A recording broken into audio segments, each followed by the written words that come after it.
সুপ্রিয় দর্শক, বিশেরবাসী টিভি থেকে আমি সুভাষ সাহা। বীর মুক্তিযোদ্ধা হরেকৃষ্ণ দেবনাথ ওরফে অ্যাডভোকেট মিন্টু ভৌমিক একজন সুচতুর ও ধোঁকাবাজ। দেবতুল্য মিন্টু ভৌমিক সম্পর্কে এরূপ মন্তব্যে আত্মীয় স্বজন ও বন্ধু মহলে তীব্র প্রতিক্রিয়া সৃষ্টি হয়েছে। মিন্টু ভৌমিকের কানে এই অপবাদটি পৌঁছার পর তিনি মানসিকভাবে একেবারে ভেঙে পড়েছেন বলে বিভিন্ন সূত্রে জানা গেছে। 4 বছর আগে 2020 সালে 21 ডিসেম্বর সহধর্মিণী সঙ্গীত শিল্পী অ্যাডভোকেট মীরা ভৌমিক মৃত্যুবরণ করেছেন। MBBS ডাক্তার ও সুপ্রিম কোর্টের আইনজীবী 2 মেয়ে বিবাহিত। বয়স মিন্টু ভৌমিকের এখন 80-র কাছাকাছি। সারা জীবন নানাভাবে মানুষের সেবা করেছেন।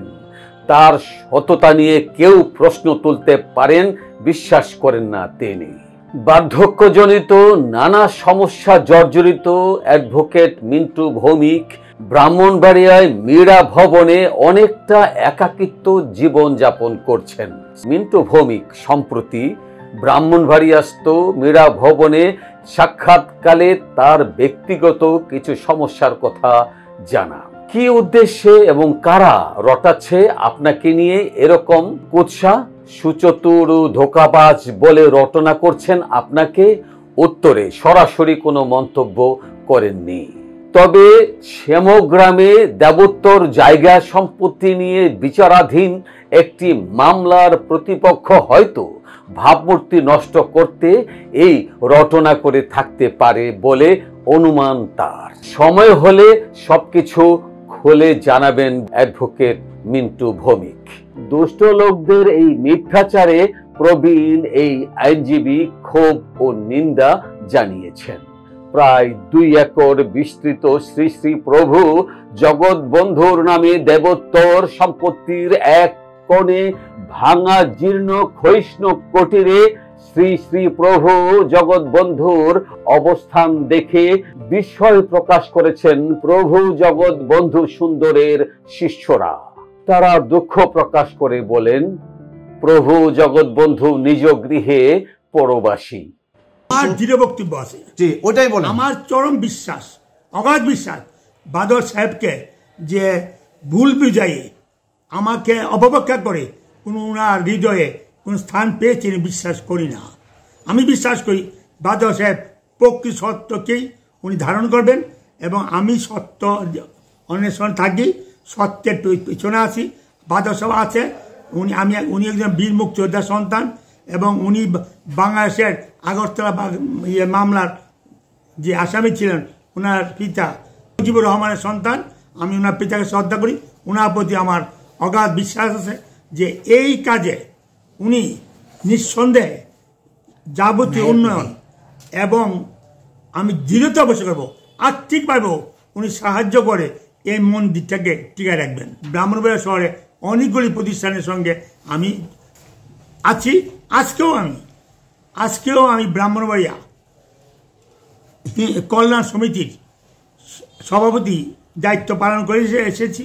আমি এই এলাকার সকল হিন্দুদের তীর্থস্থানের এই তীর্থস্থানটাকে সংরক্ষিত করা যাওয়ার জন্য আমি গত 50 বছর এটা সাধারণ রক্ষা করেছি, মামলা করেছি, অনেক আর্থিক ব্যয় করেছি।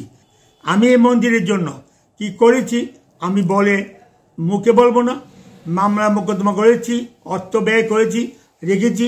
এই মন্দিরের বহু গাছ ওরা কেটে ধ্বংস করেছে এবং এই সামনে যে পুকুরটা নিয়ে বহু মামলা হয়েছে, 2 মামলা আমি সভাপতি হিসাবে জয়লাভ করেছি। এখন সামগ্রামের এই মন্দিরে আমি যখন প্ল্যান করেছিলাম, এই দুষ্ট চক্র যারা আজকা দৃঢ়তার সঙ্গে বলে আমি কেউ না, দুষ্ট চক্র সেদিন অনুভব করেছে যে সঠিকভাবে আর্থিক অনুদানগুলি আসে, এই ব্যয় তো তারা নিজে করতে পারবে না। আমি যে ব্যয় করার সঙ্গে সম্পৃক্ত থাকি তার অন্যায়ভাবে কোনো একটি পয়সা তারা লুটপাট করতে পারবে না। সেই কারণেই তারা বহু টাকা পাবে, বহু লুট করবে, ভাগাভাগি খাওয়াবে। আনন্দ উল্লাস করবে। চাঁদা তুললে বহু টাকা চাঁদা তুলেছে, বহু যারা সংক্ষিপ্ত আছে চাঁদার সম্পর্কে বহু লোকে বহু কথা বলতেছে, কিন্তু আমার দৃঢ়চিত্ত বিশ্বাস আছে যে টাকাগুলি তারা আনছে, কোনো টাকা তার হিসাবপত্র দিবে কিনা এটা ভগবান জানেন।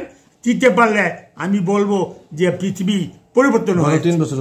বিগত 3 বছর দেন, এবং কাকে দেব না। আমরা যা চুরি খরচ করি, জামে যে করি, এই যে অন্যায়ভাবে আমরা আপনার টাকা আনতেছে, আমার বিশ্বাস জনগণ এদেরকে আর টাকা দিবে না। যে জানতে পারবে ওরা কেউ তাকে টাকা দিয়ে সাহায্য করবে না। ওরা পূজার নামে বলুক আর মন্দির নামে বলুক।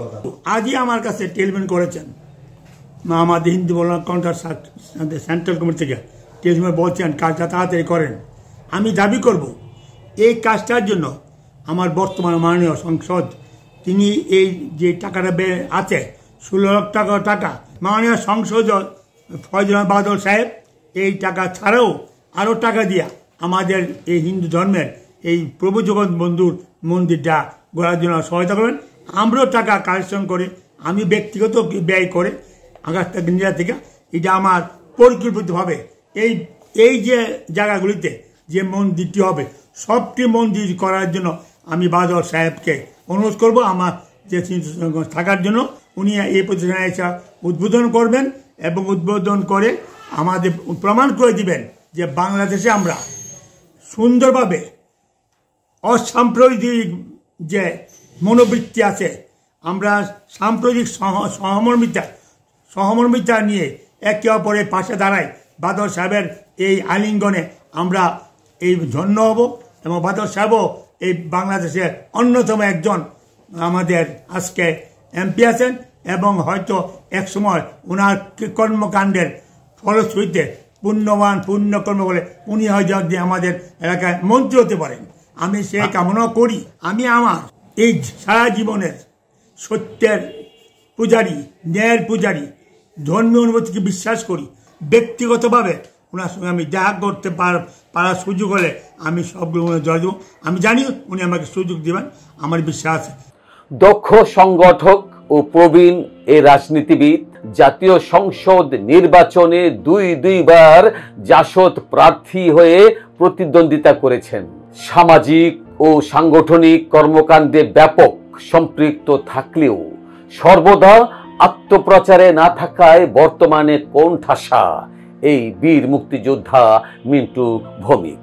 সদ্য দ্বাদশ জাতীয় সংসদ নির্বাচনে নবীনগর থেকে নৌকা প্রার্থী ফয়জুর রহমান বাদলের পক্ষে আন্তরিকভাবে কাজ করেছেন অ্যাডভোকেট মিন্টু ভৌমিক। মিন্টু ভৌমিকের ছোট ভাই উচ্চ শিক্ষিত জগৎবন্ধুর অনুসারী গুরু ভাই মুক্তিযোদ্ধা রঞ্জিত ভৌমিক জানান, সহজ সরল প্রাণ আমার এই বড় ভাই এলাকায় শিক্ষার আলো ছড়াতে কি করেননি। দেবতুল্য পরোপকারী এই মানুষটাকে যারা কষ্ট দিচ্ছেন তাদের বিচারের ভার প্রভু জগৎবন্ধু সুন্দরের উপরই অর্পণ করেছি। শতবর্ষী শ্রী শ্রী প্রভু জগৎবন্ধু বিগ্রহ মন্দিরের দায়িত্বপ্রাপ্ত একমাত্র বৈধ সেবায়েত বীর মুক্তিযোদ্ধা অ্যাডভোকেট মিন্টু ভৌমিকের বর্তমান বয়স প্রায় 80-র কাছাকাছি। ব্রাহ্মণবাড়িয়া জেলা আইনজীবী সমিতির বিপুল জনপ্রিয় নির্বাচিত সাবেক সাধারণ সম্পাদক এই কর্মবীরের সামাজিক সাংস্কৃতিক কর্মযজ্ঞ নবীনগর উপজেলা থেকে ব্রাহ্মণবাড়িয়া জেলা শহর পর্যন্ত বিস্তৃত। তার অসামান্য অবদানের মধ্যে অন্যতম ব্রাহ্মণবাড়িয়া হার্ট ফাউন্ডেশনের প্রতিষ্ঠাতা সভাপতি অ্যাডভোকেট মিন্টু ভৌমিক 1997 সালে বাবা ও মায়ের নামে নিজ জন্মভূমি শ্যামগ্রামে বনলতা বিপিন বালিকা উচ্চ বিদ্যালয় প্রতিষ্ঠা করেন। এমপিওভুক্ত এই শিক্ষা প্রতিষ্ঠানে বর্তমানে শিক্ষার্থীর সংখ্যা প্রায় 600। একই সময়কালে স্ত্রী ও নিজের নামে প্রতিষ্ঠা করেন মীরা মিন্টু কিন্ডারগার্টেন স্কুল। ব্রাহ্মণবাড়িয়ায়ও গড়ে তোলেন English medium brilliant international school, প্রতিষ্ঠা করেন বিএড কলেজ। এছাড়া ব্রাহ্মণবাড়িয়ার ডায়াবেটিস সমিতিরও সাধারণ সম্পাদক বীর মুক্তিযোদ্ধা অ্যাডভোকেট মিন্টু ভৌমিক। বনেদি পরিবারের ধনাঢ্য বাবার সন্তান মিন্টু ভৌমিক 1965 সালে মেট্রিক পরীক্ষার রেজাল্টের আগেই চারুকলা সংঘ নামে সামাজিক সাংস্কৃতিক সংগঠনের মাধ্যমে নিজ গ্রামে বয়স্ক শিক্ষা, পাঠাগার, খেলাধুলা, নাট্য ও শরীর চর্চা সহ সেবামূলক আন্দোলনে আত্মনিয়োগ করেন। ব্রাহ্মণবাড়িয়ার স্বনামখ্যাত সেবাধর্মী 5 স্টার ক্লাবের সভাপতির দায়িত্ব পালনকালে অন্ধ কল্যাণ সমিতির ব্যানারে বিনামূল্যে চক্ষু চিকিৎসা সেবা কার্যক্রমের সঙ্গেও অঙ্গাঙ্গিভাবে জড়িত ছিলেন এই সমাজ হিতৈষী। ব্রাহ্মণবাড়িয়া হিন্দু বৌদ্ধ খ্রিস্টান ঐক্য পরিষদের নির্বাচিত সহসভাপতি, কেন্দ্রীয় পরিষদের নির্বাচিত সহসভাপতি, কেন্দ্রীয় কমিটির সদস্য ও বাংলাদেশ সমাজ কল্যাণ পরিষদের সদস্য তিনি। ব্রাহ্মণবাড়িয়া নবীনগর কল্যাণ সমিতির ভারপ্রাপ্ত সভাপতি মিন্টু ভৌমিক। সুপ্রিয় দর্শক, বীর মুক্তিযোদ্ধা অ্যাডভোকেট মিন্টু ভৌমিক, তার আত্মজীবনী থেকে আমরা কি বুঝতে পারছি? এমন একটি আলোকিত মানুষকে হীন স্বার্থে এইভাবে অপপ্রচার করে দমিয়ে রাখা সমাজের জন্য আসলেই কোনো প্রকার মঙ্গল বয়ে আনবে?